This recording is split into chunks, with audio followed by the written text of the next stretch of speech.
자, 여러분, 오늘 6월의 마지막 주일입니다. 시간이 얼마나 빨리 있는지 모르죠?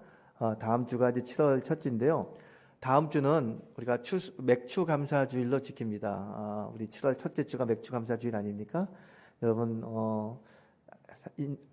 25년 이 상반기를 결산하는 이 시점, 또 새로운 하반기를 시작하는 예배입니다. 우리 다음 주에 전 교인이 다 와가지고 가족이 함께 와서 하나님의 은혜를 생각하고 또 남은 하반기를 결단하는 그런 시간이 되기를 소망합니다. 여러분 맥주 감사 주일날 많이 오셔서 함께 감사의 예배를 드렸으면 좋겠어요.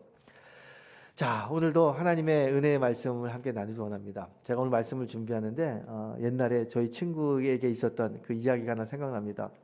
그때가 제가 36살 때입니다. 지금이야 36살, 남자 나이 36살에 결혼을 안 해도 뭐 그렇게 크게 늦은 나이는 아닙니다. 그런데 저 때만 하더라도 36살 동안 결혼을 못하면 굉장히 어려웠어요. 노총각 중에 노총각이었습니다. 그래서 굉장히 스트레스가 많아요. 저는 그때 결혼을 했었는데 저희 친구는 결혼을 못했어요. 결혼하고 싶은데 좋은 짝을 만나지 못해가지고 결혼이 잘 안 되는 거예요. 그래서 막 고민하다가 한 번은 이제 이런 얘기를 합니다.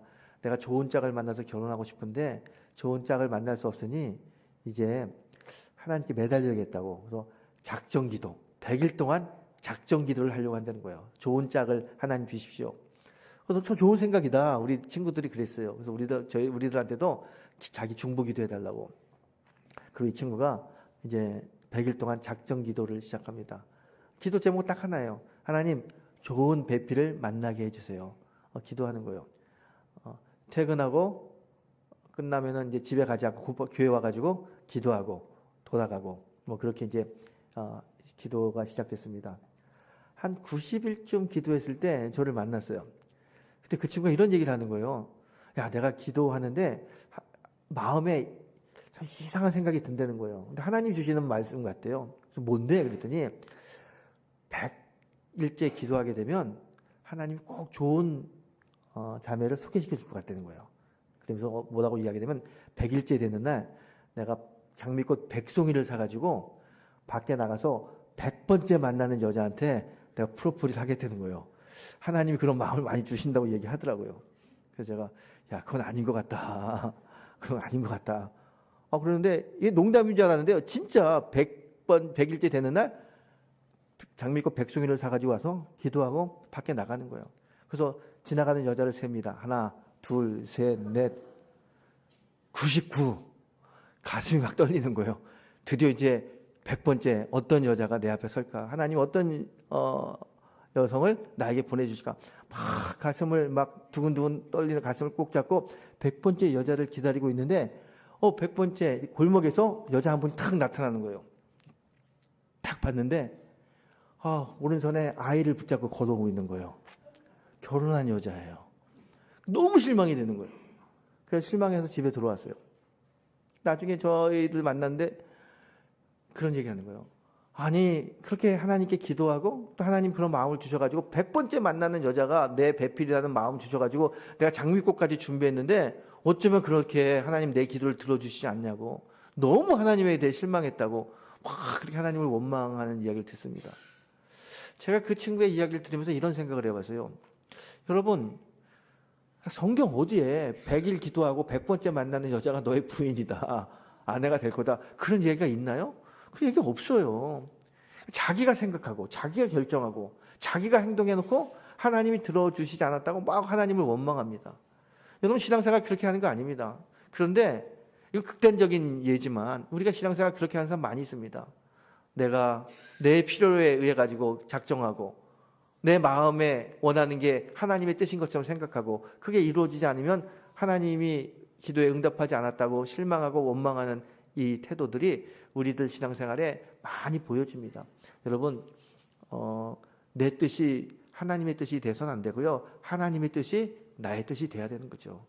여러분 하나님은 이렇게 내가 막 100일 기도하고 한다고 막 이루어지는 것이 아니라 하나님은 어떻게 역사하시고 어떻게 우리들을 인도하시는지 알려주셨어요. 하나님은 갑자기 우리가 알지 못하는 방법으로 우리를 인도하는 것이 아니라 하나님은 우리가 다 알 수 있도록 정형화된 방법으로 우리를 인도하십니다. 그리고 내가 너희들을 이렇게 인도하고 너희들에게 이렇게 역사하겠다 알려주시는 방법이 있어요. 어디를 통해서 우리에게 그런 하나님의 방법을 알려주십니까? 성경을 통해서 알려주시는 거예요. 성경을 통해 가지고 내가 너희들 이렇게 인도하고 너희들에게 이렇게 역사하겠다. 하나님 다 알려주셨어요. 그래서 우리가 늘 이런 얘기하잖아요. 말씀대로 살아야 됩니다. 말씀대로. 왜냐하면 말씀은 우리를 하나님의 뜻으로 인도하게끔 하는 길이 되고 진리가 되고 방법이 되기 때문에 우리가 말씀대로 사는 겁니다. 하나님은 말씀으로 우리를 인도하시지 감정으로 인도하시는 분이 아니에요. 그래서 우리가 성경을 보게 되면 성경 속에 우리가 어떻게 하나님의 인도하심을 받아야 되는지, 하나님은 우리의 삶 속에 어떤 기적을 통해서 우리를 인도하시는지 잘 나와 있습니다. 오늘 우리들의 인생에 하나님이 어떻게 인도하시는지를 알 수 있는 그런 하나님의 방법을 찾는 그런 시간이 되길 바랍니다. 오늘 본문이 하나님이 우리를 인도하는, 특별히 하나님이 우리에게 큰 은혜와 기적을 베푸시는 방법을 잘 설명하고 있습니다. 자, 오늘 본문은 우리가 너무나 잘 알고 있는 오병이어에 대한 이야기입니다. 오병이어.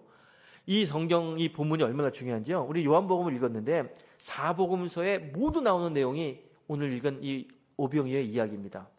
마태복음, 마가복음, 누가복음, 요한복음, 사복음 속에 어떤 거는 들어있고 어떤 내용은 빠져있고 막 그런데 네 복음서에 공이 들어있는 내용이 그렇게 많지는 않은데 오늘 이 오병이어의 기적은 사복음서에 다 있습니다. 왜 사복음서에 다 이 내용이 기록되어 있습니까? 그만큼 중요하기 때문에 그래요. 뭐가 중요하냐? 이 본문은 하나님이 하나님의 기적을 베푸실 때 어떤 방법으로 베푸시는지를 우리에게 알려주는 내용입니다. 그게 너무 중요한 거예요. 자, 우리 본문을 한번 보세요. 본문 내용이 어떻습니까? 이 본문은요, 예수님이 많은 사람들이 자기의 말씀을 듣고 있을 때 시간이 많이 지났어요. 그래서 예수님 말씀을 전하다 보니까 말씀 듣는 사람들이 배가 고픈 것 같다는 느낌을 들어요. 그래서 제자들에게 어디 가서 먹을 걸 좀 구해와라. 그랬더니 안드레라고 하는 사람이 어린아이가 가지고 온 물고기 2마리와 보리떡 5개를 가지고 왔어요. 그걸 가지고 예수님 축사하신 다음에 나눠줬는데 거기 앉아있는 사람, 남자만 5,000명이 앉아 있었다고 합니다. 그러니까 여자와 어린아이 합치면 훨씬 더 많죠. 그 사람들이 다 나눠주고도 12강주리가 남았다. 그 내용이 오늘 우리가 읽은 본문 오병이어의 내용입니다. 저는 이 본문을 읽을 때마다 늘 생각나는 게 있어요. 자, 진짜 이 물고기 2마리와 보리떡 5개를 다 나눠주는데 이거 뭐 혼자 먹어도 모자라는 양 아닙니까? 그런데 5,000명이나 되는 사람이 다 먹고도 남았다. 이게 진짜 이게 가능할까? 이런 얘기를 한번 생각해 봅니다. 여러분, 우리가 교회에서 가끔 좋은 일이 있을 때 떡을 해가지고 나눠주잖아요. 그때 제가 늘 하는 얘기가 있어요. 떡을 넉넉하게 하세요. 넉넉하게 하세요. 우리가 넉넉하게 합니다. 예배에 참석하는 사람보다 넉넉하게 떡을 하는데요. 항상 떡이 모자라. 참 신기하죠? 아니, 떡이 남아야 되는데 항상 모자라고 나중에는 떡을 못 받았다는 사람들이 많이 생겨요. 희한해. 예수님은 모자라는 떡을 가지고 남게 하셨는데 우리는 남는 떡을 나눠주는데도 항상 모자라. 이게 왜 그래요? 아무리 떡을 남게 해도 떡이 모자라요. 사람들이 마음이 그렇게 떡을 하나 갖는 게 아니라 2개, 3개 가지려고 하는 마음들이 있잖아요. 오늘 본문도요. 이게 참 우리 상식으로는 해석하기 어려운 상식입니다. 아니, 이렇게 수많은 사람들이 나눠주는데 어떻게 떡이 배불리 먹고도 남을 수 있었을까? 이게 도저히 잘 이해하기 어려운 본문입니다. 그런데 성경은 분명히 떡이 남았다는 거예요. 5,000명이나 먹는 사람들이 남았다. 이거는요, 누가 지어낸 얘기가 아니라 사실이에요, 사실. 그러면 하나님은 왜 이 말씀을 오늘 우리에게 주실까? 이 보리떡 2개와 물고기 2개와 보리떡 5개를 가지고 5,000명이나 되는 사람이 먹은 이 이야기를 왜 사복음서에 다 기록하면서 우리에게 말씀하고 계실까? 그 하나님의 뜻이 어디 있는지 궁금하지 않으세요? 이 본문은요, 하나님이 어떻게 우리에게 기적과 이적을 베푸시는지를 알려주는 본문이기 때문에 여기 다 기록되어 있는 겁니다. 여러분 보세요. 예수님이 오늘 본문에 보게 되면 6월절 명절 때 있었던 일입니다. 6월절 명절이 되니까 이스라엘 백성들이 명절을 지키기 위해서 큰 도시인 예루살렘에 많이 모였어요. 그때 예수님도 거기에 있었습니다. 이미 이스라엘 백성들에게는 예수님에 대한 이야기가 들렸어요. 예수님은 안진뱅이를 일으키고 장님을 눈뜨게 하신 분이라는 걸 알았습니다. 그게 다 소문이 나가지고 많은 사람들이 예수님 만나기 원했어요. 그리고 자기들의 병도 치유받길 원하고 자기들의 인생의 문제도 해결받기 원해서 예수님이 있다는 소식을 듣고 예수님 있는 곳으로 막 모여드는 거예요. 예수님이 빈들에 있었는데 그 빈들에 꽉 찰 정도로 수많은 사람들이 거기에 모여 있었습니다. 예수님이 그들에게 말씀을 전합니다. 말씀을 전하는데 그 말씀이 얼마나 꿀송이처럼 단지 사람들이 떠나질 않는 거예요. 아니 아침에 시작했는데 해가 뉘역뉘역 지는 저녁 때까지 사람들이 떠나지 않습니다. 말씀을 듣는 그들의 모습을 보는데 예수님이 그런 마음이 드는 거예요. 야, 저 사람들 참 배고프겠다. 그런 마음이 들어요. 그리고 저들에게 뭔가를 좀 줘야겠다. 그런 생각이 들어요. 근데 마침 옆에 누가 있으면 빌립이라고 하는 사람이 있습니다. 그래서 빌립에게 이야기합니다. 야, 어디 가서 먹을 걸 좀 구해와라 그래요. 빌립이 그 얘기를 탁 듣는데요.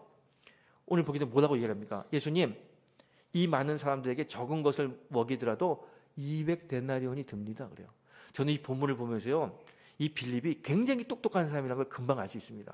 빌립은 진짜 똑똑한 사람이에요.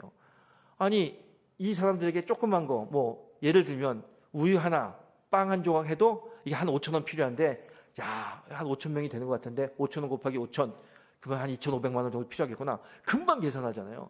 200데나리온이 필요합니다는 이야기는 빌립이 사람들 보고 계산을 한 거예요. 똑똑하니까 금방 계산하죠. 여러분, 제가 신앙생활 하면서 느끼는 건데요. 정말 신앙생활 하면서 힘든 사람이 어떤 사람인지 아세요? 똑똑한데 게으른 사람. 정말 힘듭니다. 이 사람들은요, 똑똑한데 게으른 사람의 특징은 뭐냐면 부정적이에요. 무언가를 하려고 하게 되면 다 계산해가지고 이건 안 됩니다. 어렵습니다. 늘 그래요. 몸은 움직이지 않고 머리로만 굴려가지고 그렇게 생각합니다. 빌립이 전형적인 그런 사람 같아요. 빌립이 예수님이 어디 가서 좀 구해봐라. 그러면 막 다니면서 좀 하다가 어렵습니다. 그래야 되는데 그냥 딱 계산해가지고 예수님 이건 어려워요. 이 사람들에게 다 먹이려면 200데나리온이 필요합니다. 200데나리온은요 지금의 화폐 가치로 따지면 한 2,500만 원 정도 드는 돈입니다. 굉장히 큰 돈이죠. 지금 우리 돈이 없어요. 예수님 이건 어렵습니다. 다 그렇게 이야기하는 거예요. 예수님 이건 어렵습니다 이야기하는 빌립의 마음을 보십시오. 빌립은 이런 생각이 있었을 거예요. 예수님은 우리 재정 형편을 다 알면서도 왜 나한테 먹을 걸 구해오라고 이야기하실까? 할 수 없는 일을 왜 나에게 시킬까? 그러면서 예수님에 대한 원망이 생깁니다. 이 어려운 일을 시키는 예수님에 대한 원망이 이 빌립의 마음에 있게 되죠. 그런데 여러분, 그 빌립 옆에 누가 있었냐면 안드레라고 하는 사람이 있었어요. 안드레가 그 얘기를 들어요. 근데 안드레가 딱 들으면서 어떤 생각을 하냐면 예수님이 저들에게 무언가를 주고 싶은, 배고픈 저들에게 먹을 것을 주고 싶다는 예수님의 마음을 이 안드레가 딱 알게 됩니다. 그리고 본문을 보게 되면요, 안드레는 일어나 가지고요 여기저기 막 뛰어다니면서 무언가 먹을 것을 찾기 위해서 애씁니다. 그러다가 어린아이를 하나 만나는데 어린아이가 자기가 가지고 온 물고기 2마리와 보리떡 5개, 도시락 그걸 안드레에게 드립니다. 안드레가 그걸 가지고 예수님께 오는 거예요. 그러면서 예수님께, 예수님 이게 제가 여기저기 뛰어다니면서 구한 건데 이게 얼마나 도움이 될 수 있겠습니까? 그렇게 이야기해요. 저는 이 본문을 읽으면서요, 정말 우리 성도님들이 안드레처럼 신앙생활을 하면 좋겠다, 그런 바람이 있어요. 여러분, 이 안드레 보십시오. 안드레가 어떤 사람입니까? 예수님의 마음을 읽었어요. 예수님은 여기에 있는 모든 사람들에게 먹을 걸 주고 싶다는 마음을 읽었어요. 예수님의 마음을 읽을 정도면 똑똑한 사람입니다. 그런데 이 사람은 똑똑하면서 어떻게 해요? 부지런해요. 일어나가지고 이리 뛰고 저리 뛰고 어떻게 해서든지 예수님의 마음을 이루기 위해서 애썼던 사람입니다. 여러분, 교회가 똑똑하고 부지런한 사람이 있으면 그 교회는 정말 잘 됩니다. 여러분들이 좀 그런 사람들을 되길 축복합니다. 안드레 같은 사람들. 제가요, 어저께 이렇게 예배 준비하러 나갔다가 부엌에 내려가 보니까 부엌에 한 20-30명 모여가지고 여성교회 회원들이 김치를 만들고 있어요. 김치를 왜 만드는지 아세요? 오늘 여러분 오면서 보시겠지만 김치 바자회를 준비하는 거예요. 김치 바자회를 왜 하냐면은 저희가 이제 8월 달에 케냐 단기 선교를 갑니다. 그래서 그 젊은이 교회 청년들하고 어른들하고 해가지고 23명이 가는데, 이 케냐는 우리가 다른데 우리 선교지고 우리가 끊임없이 관심을 가지고 보살피고 마음과 사랑을 나눠야 될 선교지 아닙니까? 그래서 2년에 한 번씩 우리 젊은이 교회에서 단기 선교 갔는데, 이번에는 몇 번의 어른들과 함께 가게 됐어요. 근데 여러분, 이 케냐를 가는 게 보통의 어려운 일이 아닙니다. 일단은 시간이 기니까 직장 다니는 분들은 다 자기 휴가를 다 내야 되는 거고, 또 케냐는 비행기 값도 비싸요. 최대비도 비싸서 경비가 많이 듭니다. 그래서 선뜻 가겠다고 이야기가 어려운데, 그래도 23분이나 되는 사람들이 이제 가기로 했습니다. 물론 교회에서 일부 재정을 다 후원하지만 그 교회에서 후원하는 재정 가지고 다 채우기가 어려워요. 그렇다고 단기 선교 가는 청년들이 회비를 더 내기도 어렵고, 그래서 이제 고민을 제가 하고 있다가 여성교 회장님을 제가 불러가지고, 여성교 회장님, 우리 케냐 단기 선교 가야 되는데 여성교회에서 좀 후원 좀 해줘요. 그래서 후원 좀 해줘요. 여성교회에서 목사님 어떻게 후원해요? 그래서 그거는 여성교 회장님이 생각하셔서 해주셔야죠. 그랬더니 그 목사님, 우리가 김치 바자회를 해가지고 남는 수익금 전부 다 케냐 선교 후원비로 내겠습니다. 그래서 이제 김치 바자회가 시작되고요. 어저께 여성교회 각 임원들 모셔가지고 열심히 김치를 만들었어요. 너무 귀하죠. 제가 우리 여성교 회장님하고 이야기하면서, 또 어제 와가지고 일하는 분들 보면서, 야, 이분들 정말 안드레 같은 사람들이구나 라는 걸 느꼈어요. 예수님의 마음을 알고 그 마음을 이루기 위해서 이리저리 뛰어든 것처럼, 우리 교회의 비전을 알고 그 교회의 비전을 이루기 위해서 이리저리 뛰어다녔던 이 여성교회 임원들이 참 안드레 같다라는 생각을 해봤습니다. 너무 귀하죠. 근데 어저께 다 김치를 만든 다음에 회장님 오셔가지고 저한테 그래요. 목사님 어떻게 해요? 왜요? 그랬더니 얼마 안 남겠어요.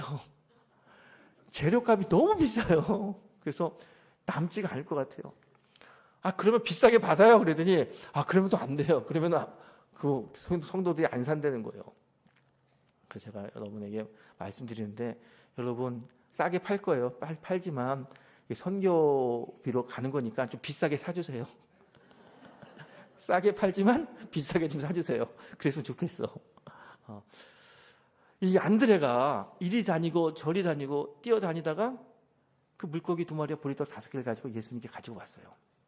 여러분, 우리가 생각하기에 물고기 2마리에 보리떡 5개, 그러니까요, 큰 자반고등어 2마리에 큰 빵 5조각, 야, 그 정도면 배부르겠다라고 생각할 수 있는데, 그렇지 않아요. 이 물고기 2마리는요, 우리말로 하면 멸치 2개예요. 멸치 2개. 그 멸치 2개하고 요만한 보리떡 같은 거, 그거 5개예요. 어린이가 혼자 먹어도 배부를 수 없는 양입니다. 그냥 조그만 도시락을 가지고 온 거예요. 그걸 안드레에게 드리고, 안드레가 그걸 가지고 예수님께 가지고 왔습니다. 예수님 이걸 딱 받은 다음에 어떡합니까? 하늘을 향하여 축사하셨다 그래요. 여러분, 축사가 뭡니까? 감사 기도 드렸다는 거예요. 예수님이 그렇게 기도한 거예요. 하나님, 이렇게 귀한 음식 주셔서 감사합니다. 우리가 이렇게 먹을 수 있도록 이런 음식을 주셔서 감사합니다. 감사 기도를 해요. 절대로 감사 기도 할 수 있는 양이 아닙니다. 이렇게 적은데 어떻게 하나님께 감사합니까? 어떻게 이런 적은 양을 가지고 우리 모두가 먹게 해주셔서 하나님 감사합니다 라고 기도할 수 있겠습니까? 할 수 없는 거예요. 그런데 예수님은 감사 기도를 합니다. 감사 기도를 해요. 그 감사 기도를 한 다음에 제자들에게 나눠주라고 이야기해요. 거기 있는 사람들 다 잔디밭에 앉은 다음에 나눠주는데 어떤 일이 일어납니까? 나눠줬는데 없어지지가 않아요. 5,000명이나 되는 모든 사람들이 먹고도 12바구니가 남았다라고 이야기하지 않습니까? 여러분, 오늘 이 놀라운 기적이 어떻게 이루어집니까? 오늘 성경 우리가 분명히 이야기하고 있습니다. 이 오병이어의 기적이 어떻게 시작되느냐? 오병이어의 기적은요, 이 안드레 같은 사람이 예수님의 마음을 이루어드리기 위해서 이리 뛰고 저리 뛰고 다니는 그 헌신이 있었고요. 그 안드레에게 자기가 가지고 오는 귀한 것, 사람들 세상의 눈으로 보게 되면 별 볼 일 없는 것 같아 보이지만 그 아이에게는 자기가 먹을 귀한 양식 아닙니까? 그거를 안드레에게 드렸어요. 이 안드레에게 드린 안드레와 어린아이의 헌신과 예수님의 감사가 결합돼서 오병이어나가는 놀라운 기적이 일어나는 거예요. 여러분 한번 생각해 보세요. 그 어린아이가 이 물고기 2마리 보리떡 5개 도시락을 가지고 왔는데, 아니 어린아이가 도시락을 가지고 왔는데 걔만 가지고 왔겠어요? 분명히 그 안에는 도시락을 가지고 있는 사람들이 있었어요. 그런데 아무도 내놓지 않았습니다. 이 어린아이 하나만 내놨어요. 이 어린아이의 이 헌신을 통해서 하나님의 놀라운 기적이 일어나는 거예요. 여러분, 기적은요, 하나님의 기적은 어떻게 일어나느냐? 성경을 보게 되면요, 하나님의 기적이 일어나는 패턴이 있어요. 막 하늘에서 기적이 막 뚝뚝 떨어지는 것이 아니라 일정한 방법으로 기적이 일어납니다. 성경이 이야기하는 모든 기적의 특징은 뭐냐면요, 헌신과 감사를 가지고 기적이 일어납니다. 오늘 오병이어도 이 어린아이의 헌신과 예수님의 감사가 하나님의 기적을 이루지 않습니까? 구약시대도 마찬가지예요. 구약시대 보게 되면 사르밧 과부의 이야기가 있습니다. 사르밧 과부가 먹을 게 없어요. 아들 하나 있는데 도저히 생계를 유지할 수 없어요. 집에 보니까 한 움큼의 밀가루가 있어요.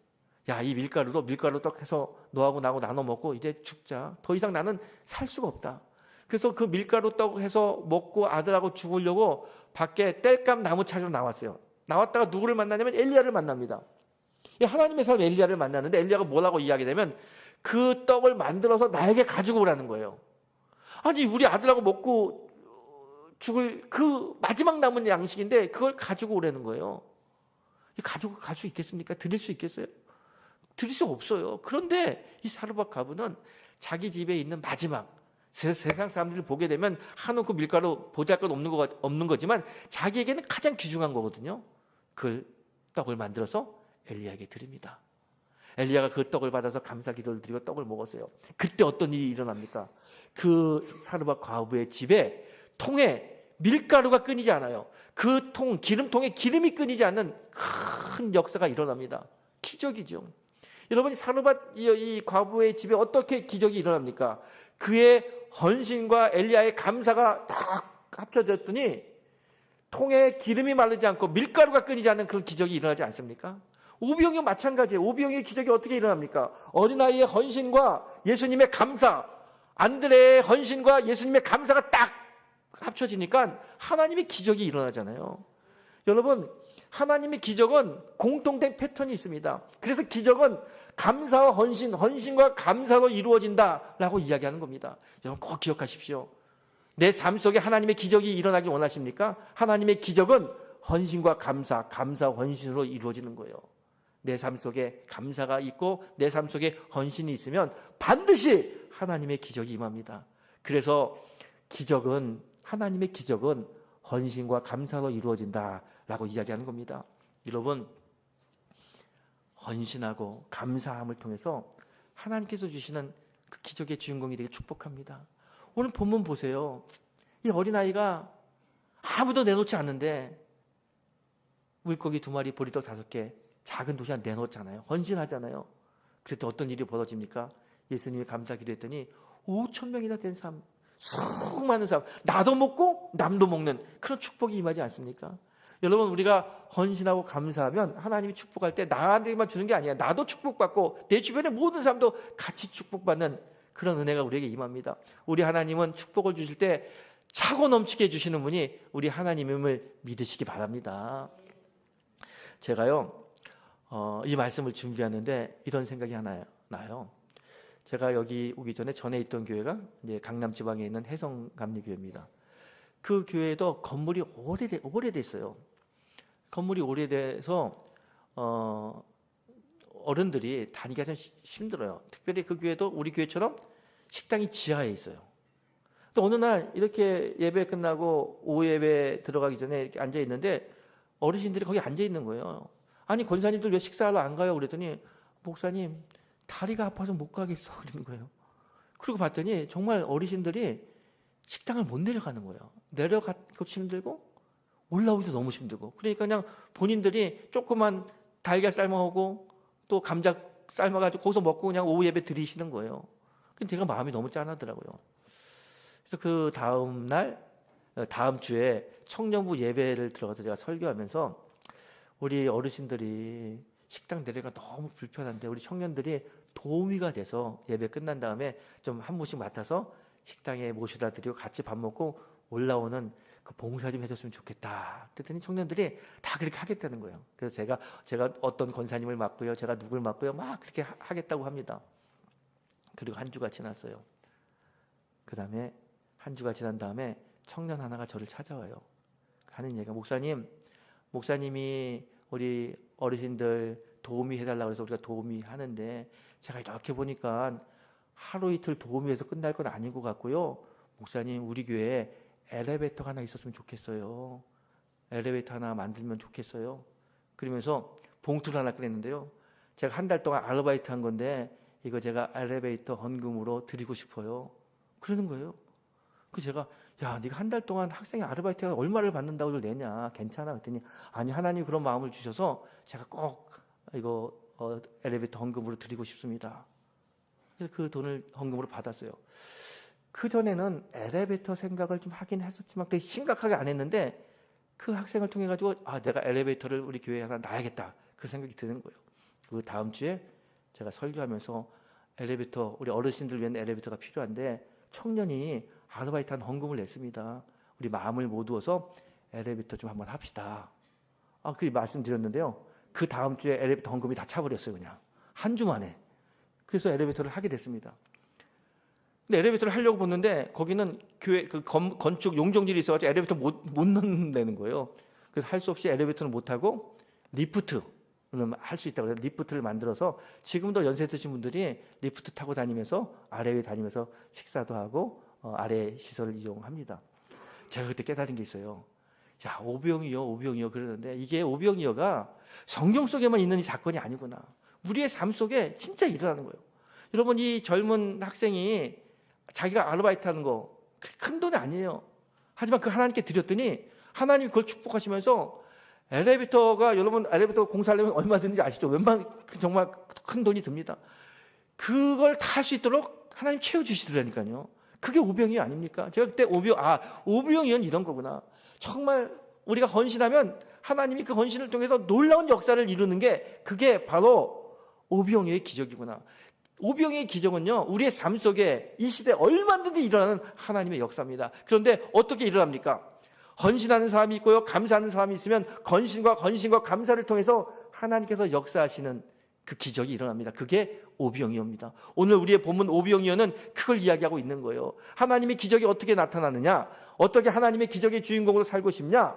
헌신과 감사를 통해서, 감사와 헌신을 통해서 하나님의 기적의 주인공이 되라고 말씀하시는 내용이 오늘 본문의 이야기예요. 그 젊은 학생이 대학생이었는데 대학생이 엘리베이터 헌금을 했는데요. 그러고 나서 한참 있다가 저를 찾아왔어요. 목사님, 저 좋은 일이 생겼어요. 너무 기뻐요. 그래요. 뭐가 이렇게 좋은 일이 생겼냐? 그랬더니 제가 이번에 장학금 탔어요. 그런 거예요. 제가 그동안 장학금 탄 적이 없는데 처음으로 장학금 탔어요. 그래요. 하나님께 드렸더니 하나님이 정말 저에게 몇 배나 되는 것으로 응답해 주셔서 너무 감사해요. 그래요. 그래, 참 귀하다. 그리고 지나갔는데 한 2주 후에 또 와가지고 목사님, 너무 신기한 일이 생겼어요. 그래서 왜? 그랬더니요, 제가 이번에요 동문 장학금을 또 받게 됐어요. 그게 그래?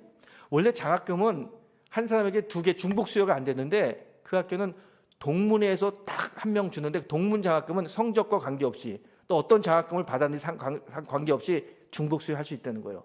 자기 교수님이 자기를 추천해서 자기가 받게 됐다는 거예요. 한 학기에 장학금을 2개나 받았어요. 그래서 그 학생이 너무너무 신기했죠. 제가 하나님께 작은 것 헌신했는데 하나님이 이렇게 큰 은혜로 화답하셨어요. 제가 그 얘기를 듣고요, 그 학생이 이야기했습니다. 그래, 맞아. 네가 생각하는 것처럼 네가 하나님께 헌신했더니 하나님이 이런 큰 복을 너에게 주셨어. 이 경험을 절대로 잊어버리지 말라고. 한평생 살아가면서 내가 하나님께 헌신하고 하나님께 감사하면 하나님은 언제나 나를 통해서 큰 역사를 이루시는 분이라는 것을 너 그 경험한 것 잊지 말아라. 그리고 평생 이 사실을 증거하는 신앙인이 됐으면 좋겠다. 그리고 축복했습니다. 여러분, 그래요. 우리가 하나님께 드리면 하나님은 차고 넘치게 우리에게 되돌려 주시는 분이 우리 하나님이십니다. 예수님 말씀하셨잖아요. 주라, 그리하면 너희에게 줄 것이니 곧 후이되고 누르고 흔들어 넘치도록 하여 너희에게 안겨주리라. 아멘. 주님의 말씀이시죠. 주님은 이 말씀을 지금도 신실하게 지키시는 분이 우리 주님이십니다. 여러분, 우리가 이런 생각합니다. 내가 좀 행복하면 하나님께 감사할 수 있을 텐데, 내가 좀 풍성하면 하나님께 감사할 수 있을 텐데, 헌신할 수 있을 텐데, 이렇게 생각하는데 이 우리들의 기본적인 생각이죠. 생각을 좀 바꾸세요. 행복하면 감사하는 게 아니라 감사하면 행복해집니다. 풍성해서 풍요로워서 헌신하는 게 아니라 헌신하면 풍요롭게 됩니다. 이게 하나님의 영적인 법칙입니다. 우리는 이 오늘 본문을 통해서 어린아이 보세요. 어린아이가 풍성해서 드린 게 아니에요. 그는 하나님께 드렸더니 하나님이 풍성하게 만들어 주셨어요. 영적인 법칙은 우리들의 생각과는 다릅니다. 우리는 행복하면 감사할 수 있다고 생각하는데 생각을 좀 바꿔야 됩니다, 여러분. 항상 감사해 보십시오. 그러면 행복해집니다. 예수님이 그 조그만 물고기 2마리 보리떡 5개 가지고 너 이게 적은 양인데 하나님께 감사하잖아요. 하나님 이렇게 귀한 음식을 주셔서 우리가 이 음식을 먹을 수 있게 해주셔서 감사합니다 그러잖아요. 감사했더니 모든 사람들이 행복해질 수 있는 풍요로운 음식이 나오지 않습니까? 여러분, 감사하면 행복해지고요, 헌신하면 풍요로워집니다. 그게 영적인 법칙입니다. 오늘 오병이어의 이 기적의 말씀은 우리에게 하나님께서 어떻게 역사하시는지, 어떻게 하나님의 기적이 우리의 삶 속에 구체적으로 실현되는지를 알려주시는 영적인 내용입니다. 오늘 본문을 잘 보십시오. 본문은 분명히 이야기합니다. 헌신과 감사, 감사와 헌신이 하나님의 기적을 이룬다.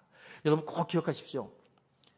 하나님의 기적은 헌신과 감사, 감사와 헌신으로 이루어진다. 여러분, 이 헌신과 감사의 이 마음을 가지고 지난 6개월 한번 되돌아보십시오. 여러분의 삶이 어땠습니까? 정말 하나님의 기적의 삶이었습니까? 그렇다면 너무너무 귀하죠. 그 마음을 지키십시오. 내가 이렇게 헌신하고 감사했더니 지난 6개월 동안 하나님이 나에게 이런 은혜를 주셨다. 그 은혜 주신 하나님 자랑하고 하나님께 영광 돌리는 그런 성도가 됐으면 좋겠습니다.